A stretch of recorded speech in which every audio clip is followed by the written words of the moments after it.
And we're live. Good afternoon. Welcome to Broadband.Money's Ask Me Anything. I am Drew Clark, and I am so excited to introduce our guest for today's Ask Me Anything, Jim Baller. Jim is just the wizard, the most knowledgeable person on the particular topic we are going to discuss, which is public broadband and the importance of making sure that cities and localities have a fair shot as the Infrastructure Investment and Jobs Act rolls out. Jim, of course, deals with many telecom issues, and he is an attorney at Keller&Heckman, a partner at Keller&Heckman, and before that had his own practice with Casey Stokes and I've forgotten your partner Lyde's first name. It's Sean Stokes and Casey Lyde. Oh, there we go. I got them confused. Forgive me, Sean and Casey, but it is so exciting to have Jim with us. He has many titles. We'll kind of review some of those titles, but really the most important thing to know about Jim is that he knows his stuff.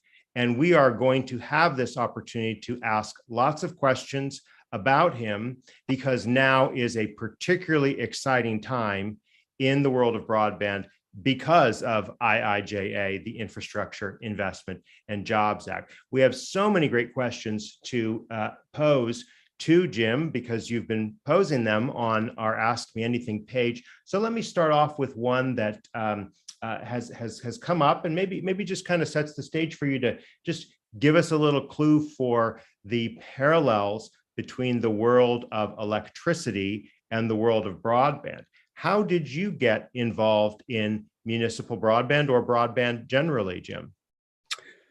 Well, in 1992, I was an energy attorney who had a little lull in my practice. So I tagged along to a conference given by the American Public Power Association for its members to acquaint them with what was then an amendment to the Cable Act of 1992. I had no idea why an electric utility would be interested in cable television work or opportunities. But as it turns out, many public power utilities were going to upgrade their infrastructure for power purposes. And this infrastructure with advanced communications capabilities could serve as infrastructure for the provision of cable service, telephone service, just about any kind of communication service. And at the end of the conference, the public communications director for APPA passed around a sign-up sheet for members to chip in to hire Washington counsel to work with them in the wave of rulemakings that the FCC was going to launch to implement the new Cable Act amendments. My partner and I winked at each other and volunteered to do this pro bono as something of a on-the-job learning experience for me. Over the course of the next year, I worked closely with the visionaries within the public power communities on these Cable Act amendments, and we got them to look very good. Chief among these visionaries was a director of a utility in Glasgow, Kentucky, named Billy Ray, and he was just a fabulous communicator. We'd go over to the FCC and there'd be 20, 30 people in the room, and he would preach the gospel of publicly owned communications networks, and the rules were very invitingly written. But that brought me around to a theme that you mentioned at the beginning of your question. What's the comparison between this world of communications and the world of electricity? Well, at the end of that first year, I wrote a paper comparing this time in communications with the comparable period of time when the country was electrifying itself and the parallels were just stunning. The private sector, private power industry first provided their services to major opportunities, large cities, homes of the very wealthy, and left much of the country in the dark, literally, because electric street lighting was the first major use of electricity. And some 3,000 communities stepped forward between the 1880s and the 1920s, when about 1,000 systems changed hands. Many distribution networks went to the private sector. Now, these 2,000 or so remain, and they provide not only excellent electric power to their communities, but they also have many members who are providing advanced communication services as well, using their infrastructure that could be wisely used for both electric and communications. They know customers of all kinds. They have access to infrastructure, poles, ducts, conduits, towers. They have experience with billing, customer service, technical support. They have an ethic of universal service. So they have a great opportunity to participate. At the same time, even public power entities and communities were not able to serve all areas economically. And in the 1930s, as part of the New Deal, the Rural Electric Administration came into being and supported the development of cooperatives, who stepped up and stepped in a major way to ensure that we had electricity even in the hardest to reach areas. And do you see those parallels? The same thing is happening today. Co-ops are beginning to step forward. Public power communities have been doing it for the last 25 years or so. So history really is repeating itself. Well, you read my mind, Jim, about where I wanted to go next, which was co-ops, right? Because we hear a lot about co-ops, and we've got a lot of electric co-ops, particularly that are quite engaged in the broadband.money community. And we are obviously wanting everyone who's interested in learning more about the IIJA and its implementation to be part of broadband.money. And you know, what is similar and what is different, if anything, between a city-run municipality or electric, public power, and a co-op, right? I mean, in some legal sense, they are different. One's a public entity, and a co-op is, by my understanding, almost always a private nonprofit entity, but they have many similarities. So could you just speak about similarities and differences there? Sure. First of all, they're both owned by the people who get the service. They're consumer owned, and that gives them a priority to serve the people who own them. And that has major ramifications. They can look at projects not in terms of short-term goals, but in terms of long-term goals. They want those networks to be as accommodating to service providers as possible. And that's true of both. There are differences, as you know, Drew, between the legal infrastructure that these operate under.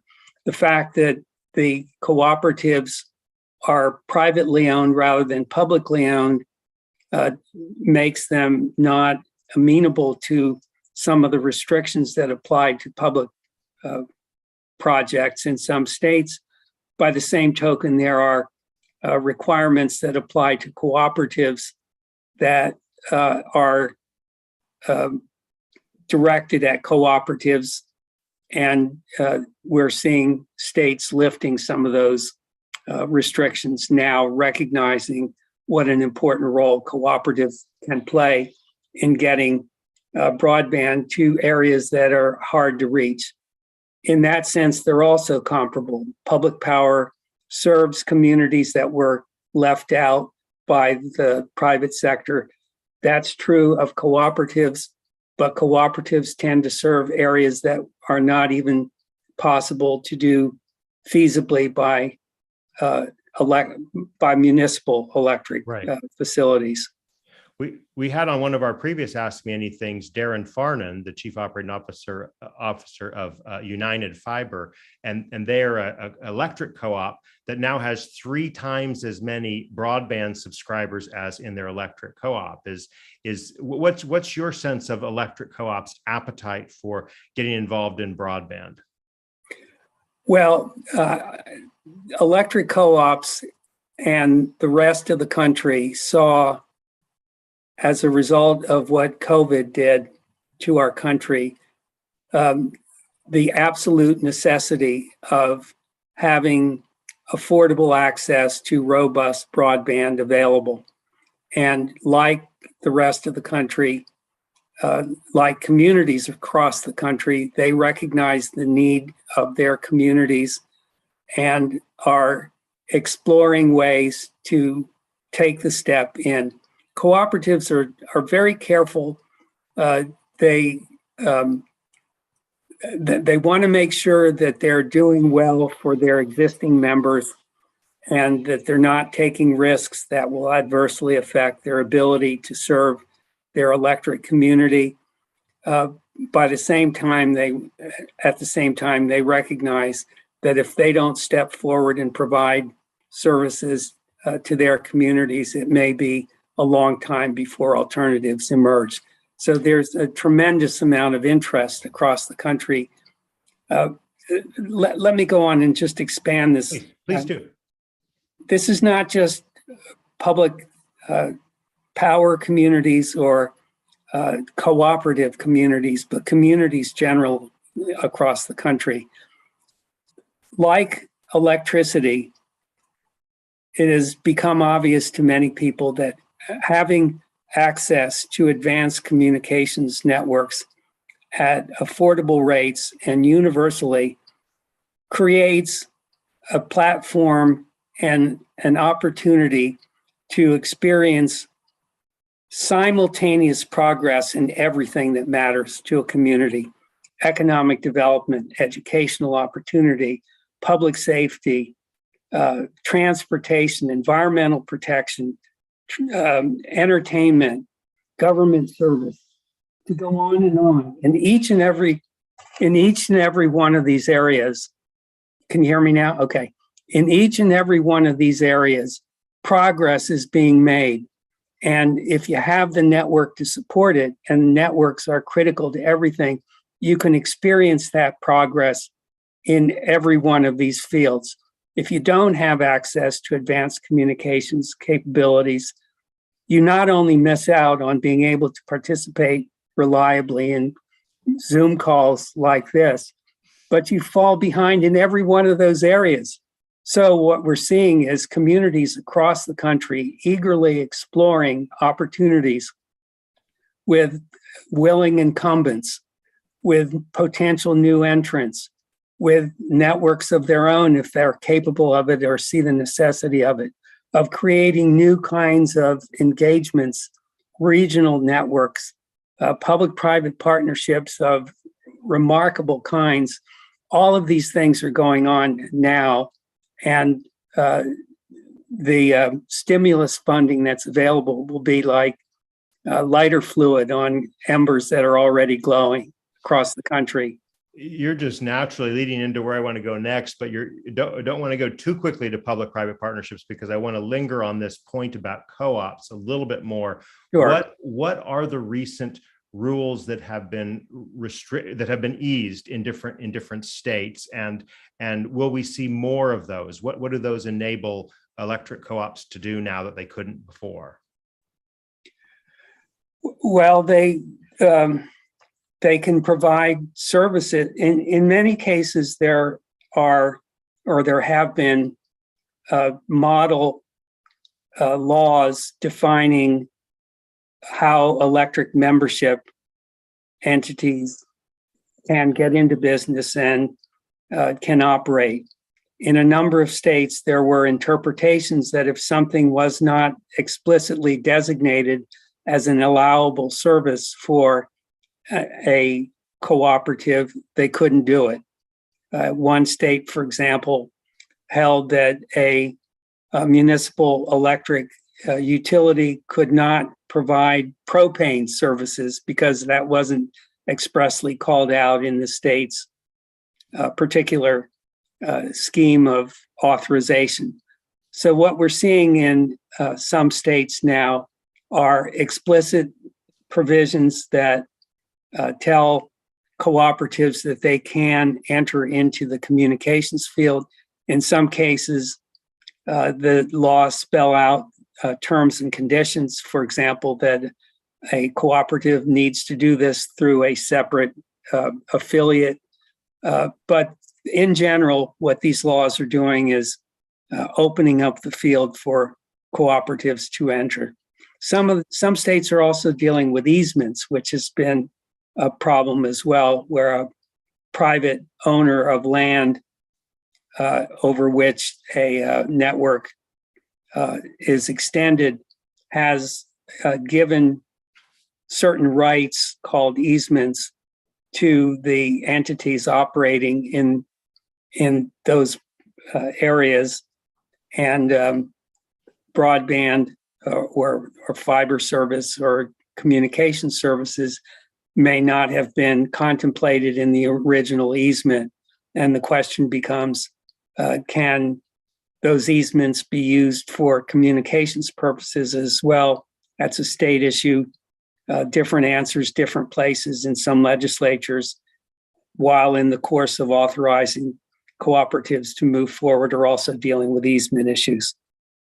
So what I'm hearing in that answer is they're very varied, but there have been good progress and changes.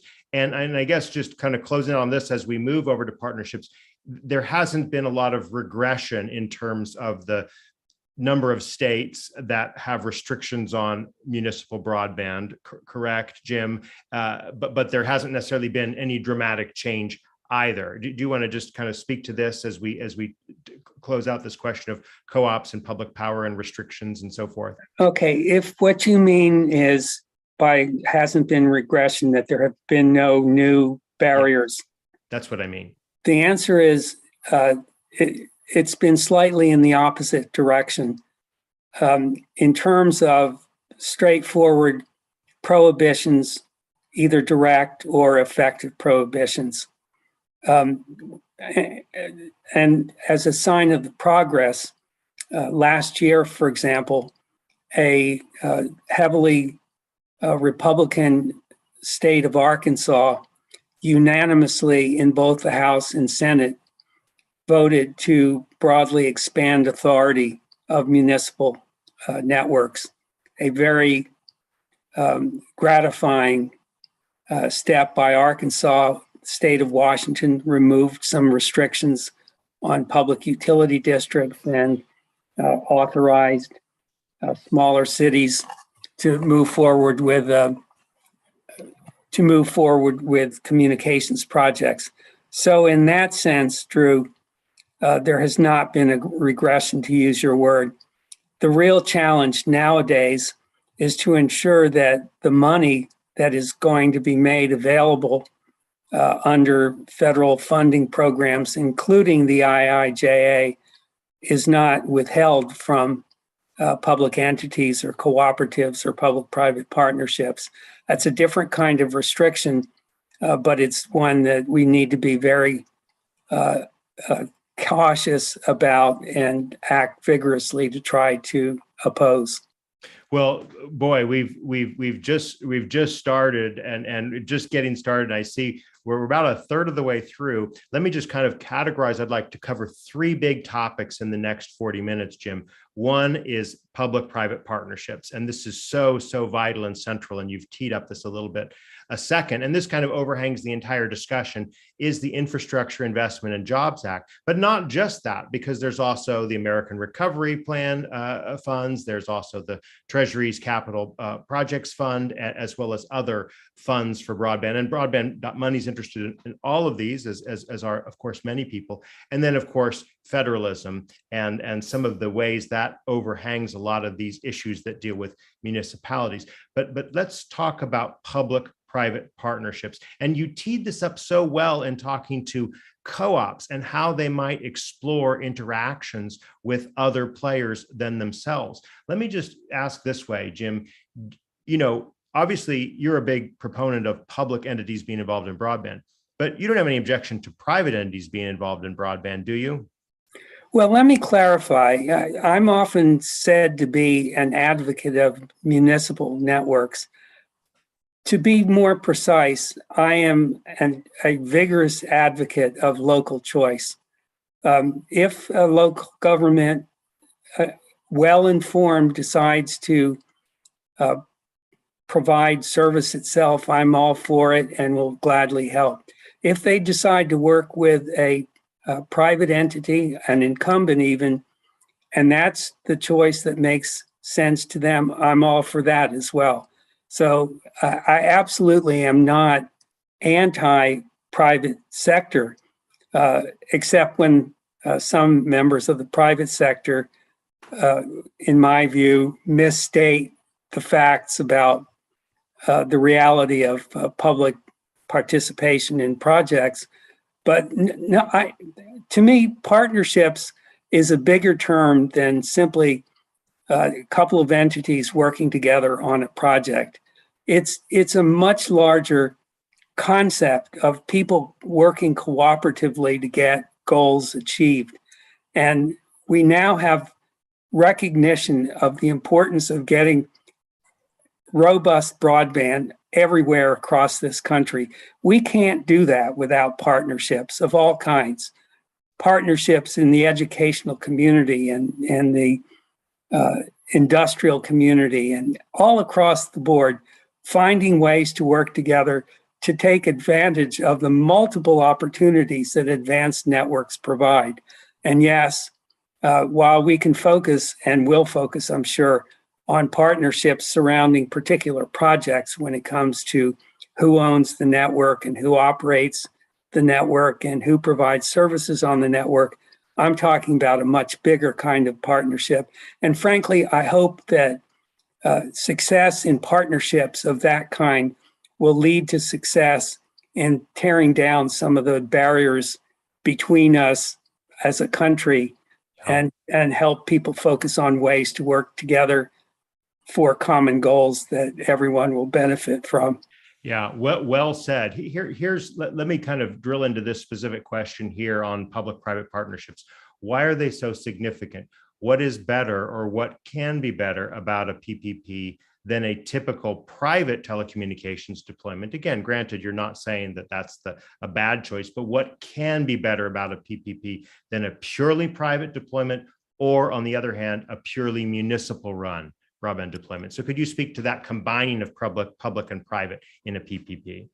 Okay, first of all, communications networks are most successful when many users are available.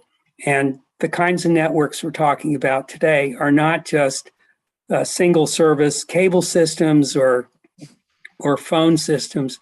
They're multi-user facilities that support everything. And to the extent that you have partnerships bringing in sectors of all of these communities within the community to take advantage of the resources that they can all bring to bear, you broaden, first of all, you broaden the financial resources that it takes to pay for a network, and you improve dramatically the sustainability of such networks.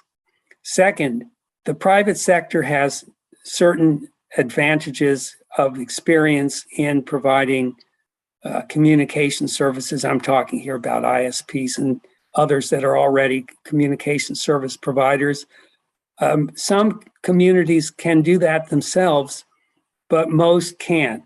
So they're going to need support from the private sector in order to operate networks in a successful way. By the same token, the private sector can benefit from the skills and responsibilities that local entities can undertake, such as construction, management of public rights of way, and that sort of thing.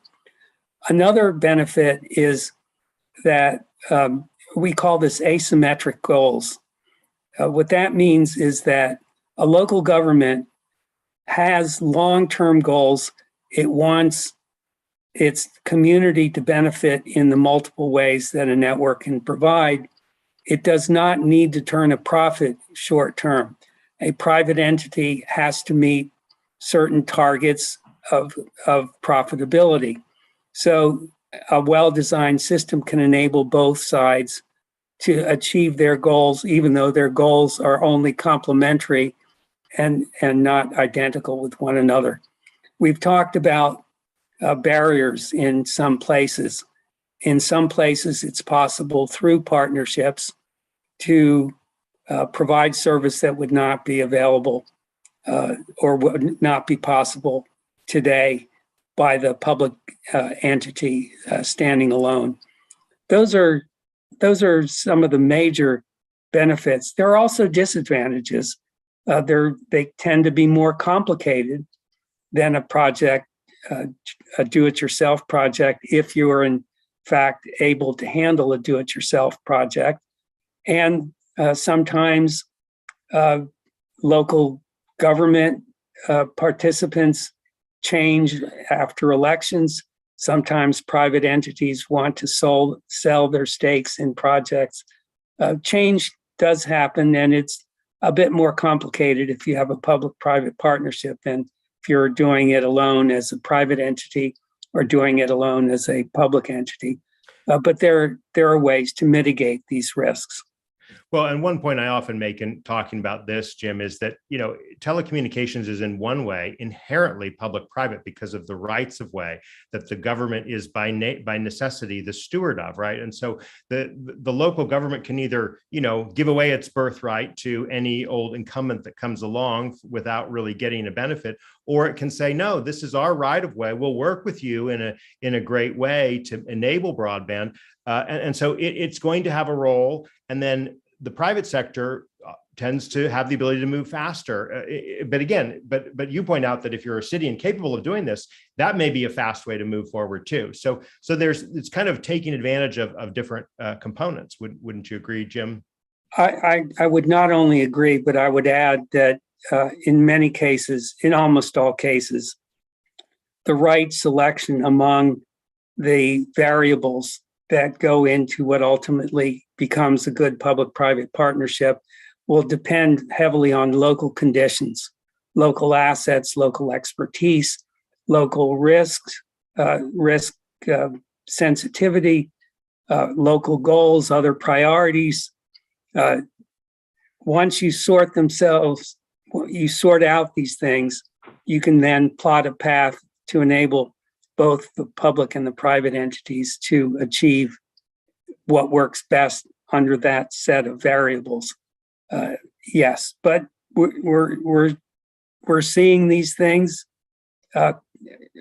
accelerating to an amazing extent today because of the opportunity being there and the need to move quickly.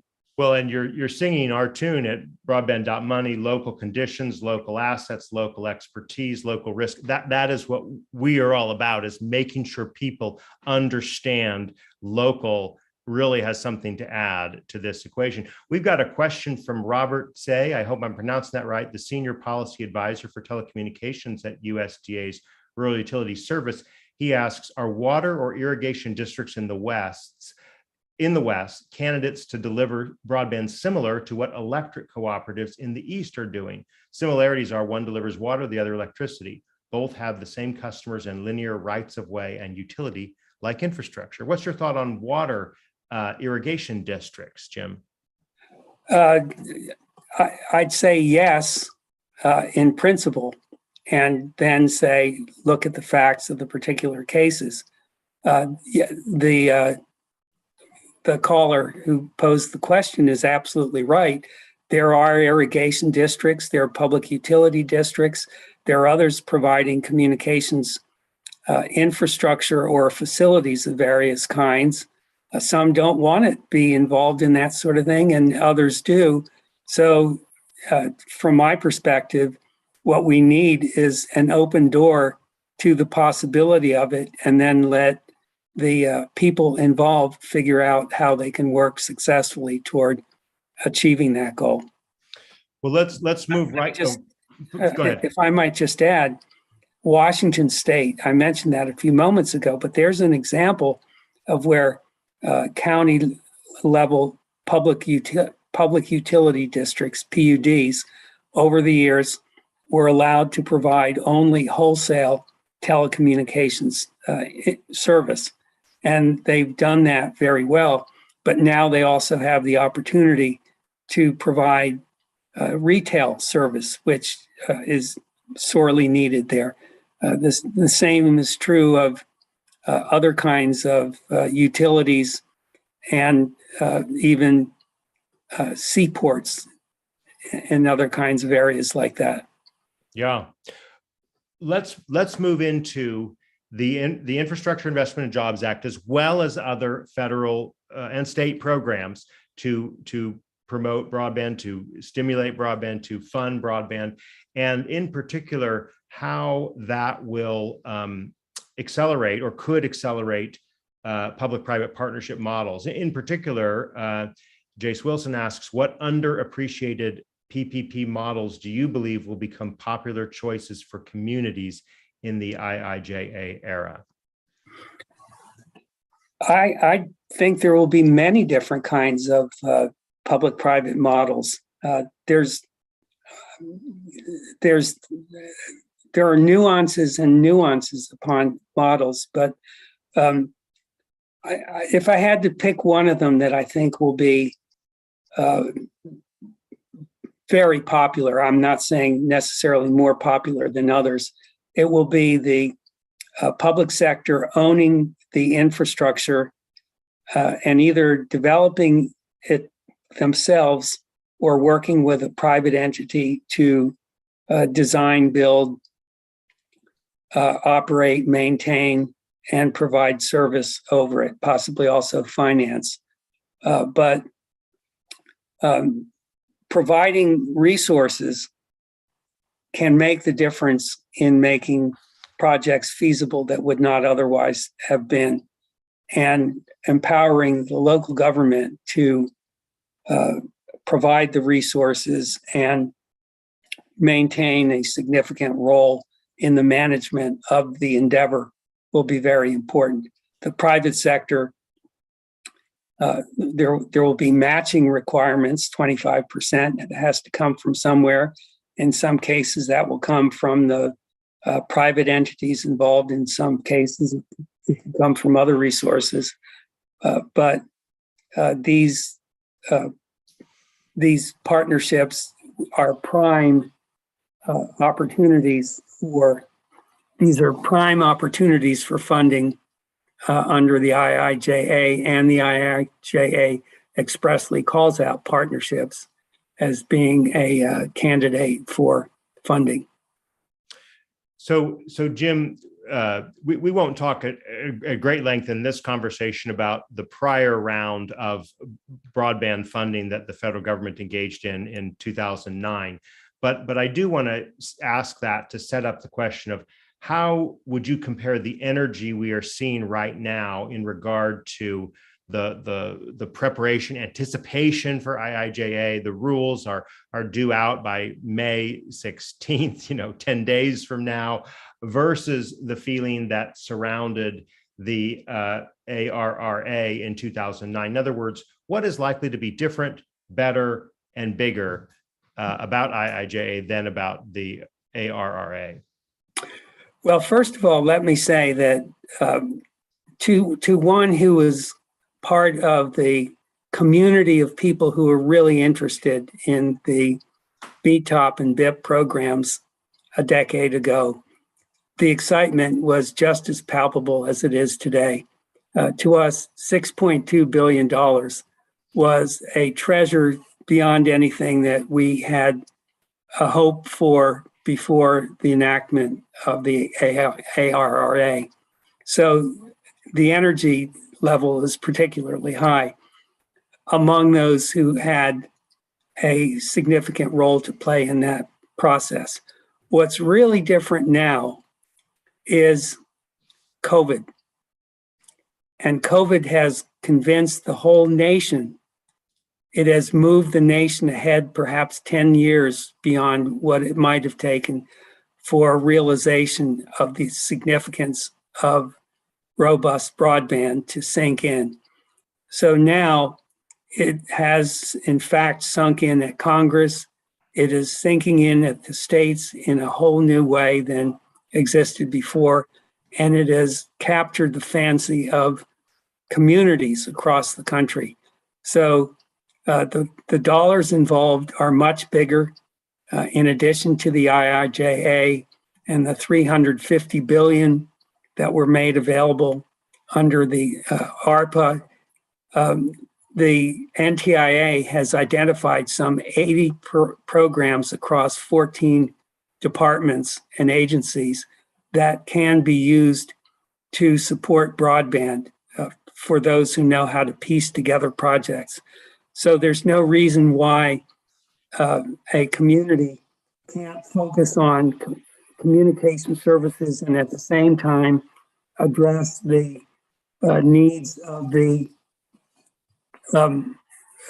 sewer system and the water system and everything else in the community that needs robust communication services. That's great. It's great because you have captured that the wonks were excited then like they are now, but this has gone way beyond the wonks. That's what I heard you just say. And couldn't have said it better. Well, that's very exciting, but there are also still worries. For example, Sarah Lai Sterland asks how many of the individuals in the community here on broadband.money are worried about the challenge process when they apply to cover areas with IIJA money. In other words, they're worried about incumbents with deep pockets endlessly challenging their applications until smaller ISP money runs out. Is there a mechanism in the IIJA that allows the NTIA to limit such challenges? Well, that's a complicated question, or rather the answer is complicated. And yes, we need to be worried about the challenge process. But there are reasons to believe that the challenge process will not go as Sarah's question implies. First of all, the challenge process will be to locations that are identified through the FCC's process of building a fabric that identifies what's available on a location by location basis across the country. And the test is whether broadband is being provided or can be provided within 10 business days in a new area that has not yet been served by an incumbent, and that can be done without extension fees and without delays. Okay, so if the reports of the private sector are geared toward that level of specificity, and there are ways to test whether services are being provided and what the bandwidth of those services are on a location by location basis. And in addition to that, the test is not just level of bandwidth, but also other considerations like latency and jitter and the NTIA is very well aware of that. If you look at the documents that it has put together for its listening tours and listening sessions, you see them saying that it's not just level of service, it's also reliable service, and reliable depends on the kinds of definitions that NTIA and the FCC will develop together to ensure that you have an appropriate measure of speeds, but also of latency, jitter, and other kinds of considerations that go into a meaningful broadband experience. And we'll look eagerly for what NTIA publishes. Now I've heard it's the 13th now, true. We were expecting the 16th, but now I've heard 13th. I said it was required by the 16th, but we have also been hearing the same. So what a great surprise it will be for the NTIA to come out ahead of their deadline with a week from today instead of 10 Well, that'll give them a weekend, and they're going to be very busy beavers over the next few years. So if they can get a weekend by having the publication on Friday rather than the following Monday, good for them.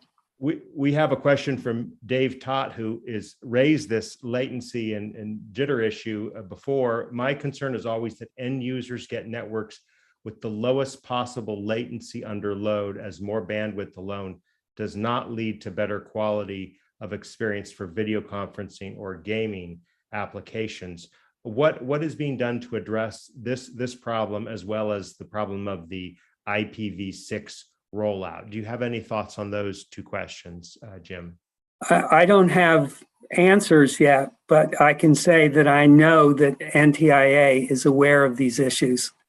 And for evidence, I would point to what I just pointed to, their paperwork in their listening tours, in which they give guidance as to what they're thinking about, and they are thinking about these things. Well, again, IIJA overhangs all of our discussion, and I want to move now to kind of, let's call it our final topic of federalism, but it will come back, and IIJA will still be a part of this. But before I do that, is there any advice you would like to offer the NTIA as they undertake their last 7 days before the NOFO? I trust NTIA to do the very best job that they can under the circumstances. I know that people are giving them advice in all directions, including the organizations in the communities that I hang out with. And so we know that NTIA has the questions before it, and by this time, I think they've got a pretty good idea of where they want to head. Okay, so let's raise this topic of federalism broadly, and I'm going to allow you to define federalism and the impact it has had on telecom law in general and municipal broadband in particular. Well, federalism is the general concept that ours is a nation in which states were the original sources of authority. They ceded part of their authority to the federal government. And since then, there has been debate back and forth about what's federal authority, what's state authority, and what happens in those areas where it's difficult to say this is purely interstate and this is purely intrastate.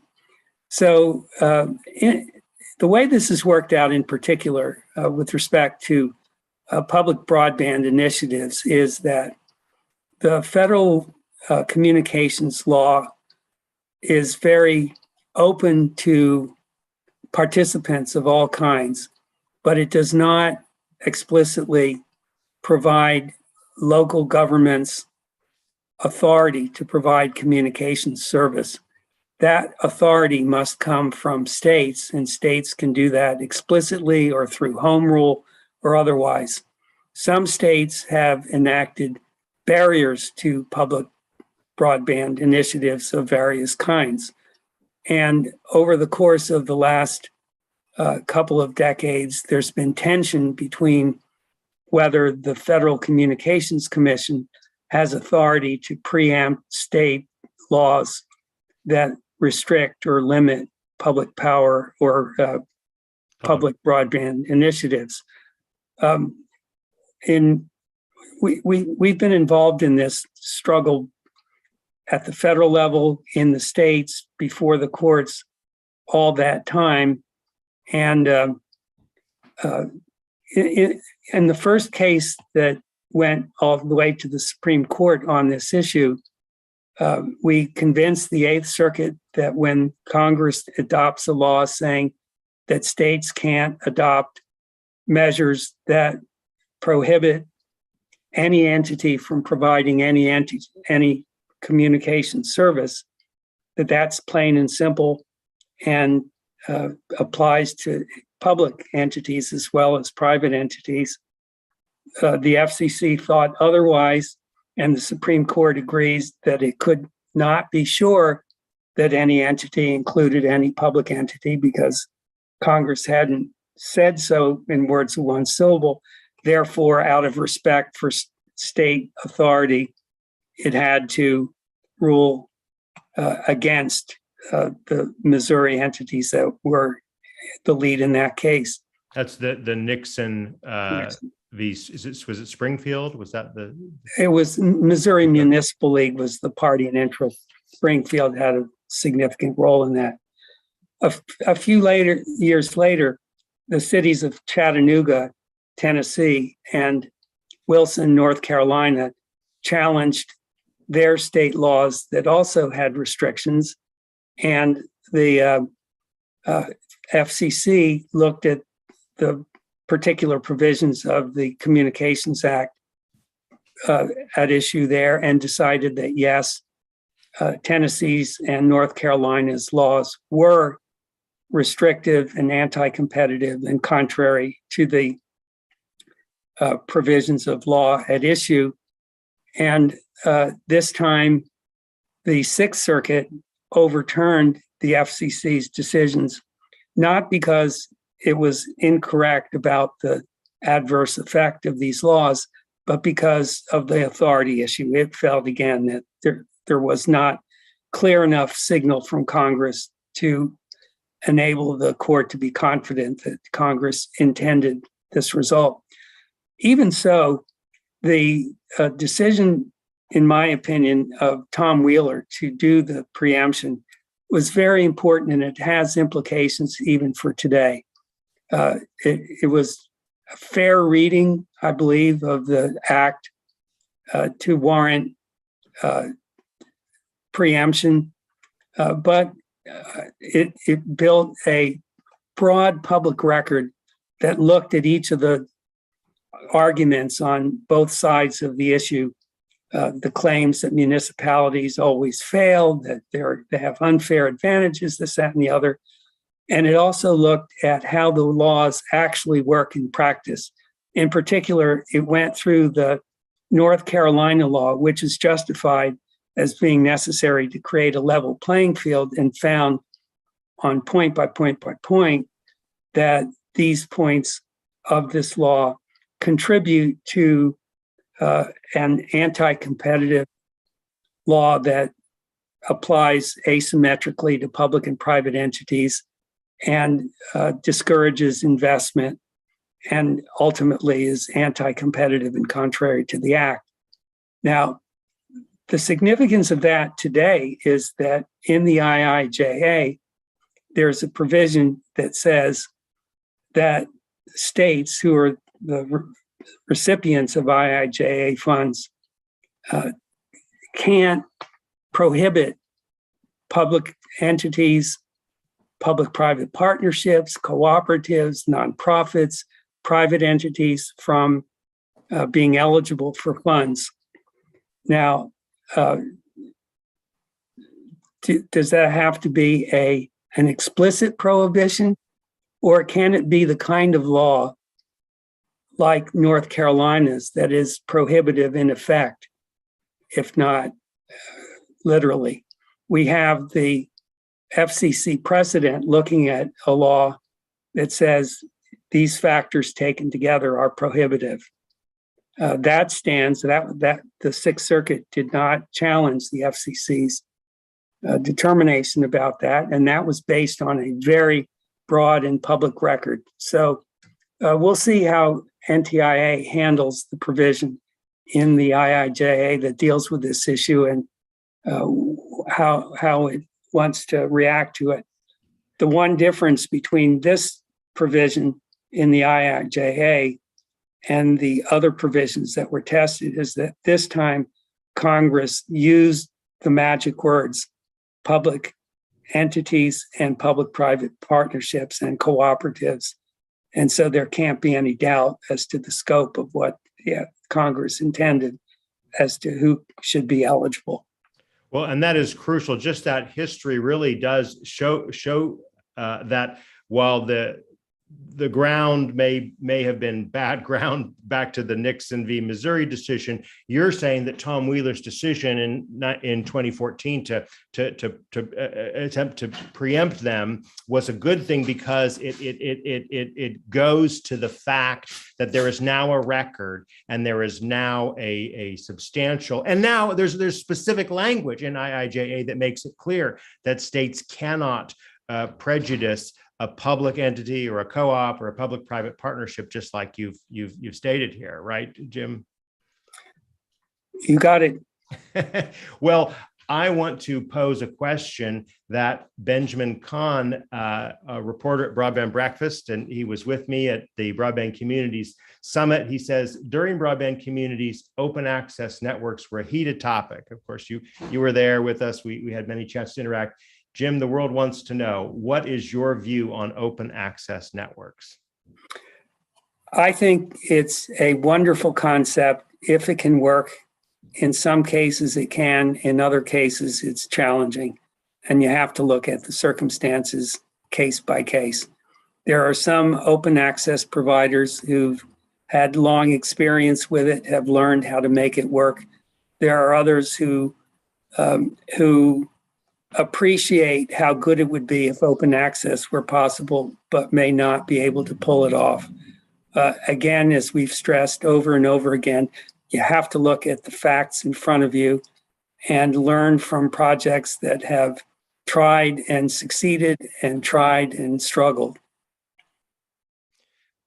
Do you, with the greater prominence of public-private partnerships, I would perhaps argue, let me just push back a little bit, Jim, that open access is really very well suited to the public-private partnership, because what it doesn't need to be this, right? For example, there are some open access networks like sci-fi networks that are purely private in the sense it's owned, operated, and services by private. But Utopia Fiber, on the other hand, is of course a public entity that is owning and operating the network with private companies. So when we're talking about public-private partnerships, don't you think that gives some momentum to open access networks that maybe wasn't there before widespread discussion and use of public-private partnerships in the broadband space? Well, I'm not saying that open access can't work. And with funding available, that's a whole new ballgame. But when open access networks had to pay for themselves out of user revenues, the network operator had to pay for the network. The private entities that use the service to provide retail service and other services had to make enough money at the retail level, not only to pay for their own operations, maintenance, marketing, and other costs, but to be able to pay the network operator enough to enable the network operator to support the financing and funding of the network. And in an environment where there were no opportunities for outside funds to help make these projects feasible, they worked in some instances and they were too challenging and ahead of the time for others. Here's another point that might help make this for you. Do you remember what the definition of broadband was for the purposes of the BTOP program? Was it 4.1 or I'm not sure, Jim. It was 768 kilobits down and 200 up. Okay. What that tells you also is that the public's perception of what broadband was a far cry from what it is today. And today, the widespread interest in broadband and in obtaining access home by home, location by location of robust broadband makes open access potentially more feasible. It contributes to the potential feasibility. Still in all, I come back to the point that it all depends on the facts in front of you. And I'm hoping that there'll be more and more examples of how open access can be made to work, because ideally it has a heck of a lot going for it, but it has to be penciled out and then it has to work in practice. Scott Perry added a question just a few minutes ago, noting Washington State has required certain public utility districts to provide fiber in those counties where they have excess funds from selling power from hydro. That's interesting. I don't know if there's a question there, but well, I don't know what the answer would be to the question. I want to kind of round out our discussion with a news announcement that came from broadband communities. So we reported about this on broadband.money. We have covered it in Broadband Breakfast, the publication I edit. Could you speak about the recently announced American Association of Public Broadband? Is this a ratification of what you have been advocating for decades? And I also really just need to mention the Institute for Local Self-Reliance and its Municipal Networks project. We certainly hope we'll get Christopher Mitchell on this Ask Me Anything program. They have done an incredible job of cataloging the many, many successes out there in municipal broadband. But this new organization says that they want to lobby on public broadband. Could you speak to what it's about from your perspective, Jim? Well, there's a great need for public entities to have a voice in what's going to happen in the next few years as the states implement broadband programs. Just imagine all this money going to 50 states and territories, each of which has to develop its own plan. And in many cases, the private sector will be there in full force because they have a stake in it. So will the traditional organizations that have supported local governments over the years, NTIA and NLC and League of Mayors and CLIC and others. But there's a great need for additional resources for collaboration and communication. Let me give you an example. Going back to 2005. In 2005, the year before ended with our loss in the Missouri case, and then Pennsylvania enacting an ugly barrier to entry.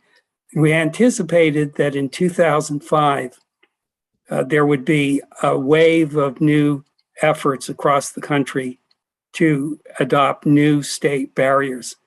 That turned out to be correct. There were 13 bills that year. And those bills caused something really important to happen. They caused all of the organizations to come together.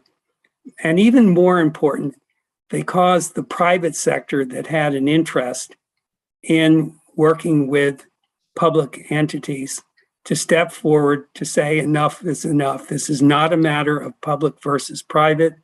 This is a matter of our nation benefiting from working together and suffering if we are deprived of the opportunity to work collectively toward these ends. And we were successful in defeating 12 or watering down 12 of the 13 proposed barriers that year, action then moved to the federal Congress, and that group of organizations that had coalesced were successful in 2006 in getting a pro-broadband bill all the way through the House and all the way through the Senate Commerce Committee until Congress changed. And now we've never been able to build that kind of momentum before. But all this is in the way of saying, welcome, American Association of Public Broadband. We need your help, we need your resources, and we need to pull all of our voices on the side of local choice together. And we need to make sure that as the states consider plans to advance the interests of communities across the country, that they understand the public perspective as Congress in the IJA ordered them to do. Well, you've teed up the very, very last question that I have, which is, the question I was going to ask is broadband policy truly bipartisan? And now I get to ask, who was the sponsor of that 2006 bill that you spoke about that got all the way through one chamber of Congress? Well, there were several on the Senate side and several on the House side. The leading senators were Frank Lautenberg and John McCain on the Senate side. And on the House side, it was Rick Boucher and Fred Upton. Rick Boucher of Virginia, Fred Upton of Michigan. And the point there is John McCain, the Republican Party nominee 2 years later, was the very sponsor of this bill, just like Fred Upton, a very conservative Republican from Michigan, was the co-sponsor. So the question is broadband truly bipartisan? And I think the answer is a resounding yes. Is there any examples that you would provide, kind of as a closeout examples of making sure we keep broadband policy and better broadband a bipartisan effort, Jim? I'm going back to Arkansas with that one. The initiative there began not last year when the law was finally passed in its present form, but the prior year in which the law made a step forward. And the initiative behind that was the Republican Women's Caucus. And the next year, the mostly Republican legislature voted unanimously to extend public broadband options of municipalities. And in the broadband plan that Arkansas has just produced, public entities have a significant opportunity to participate in the state broadband plan.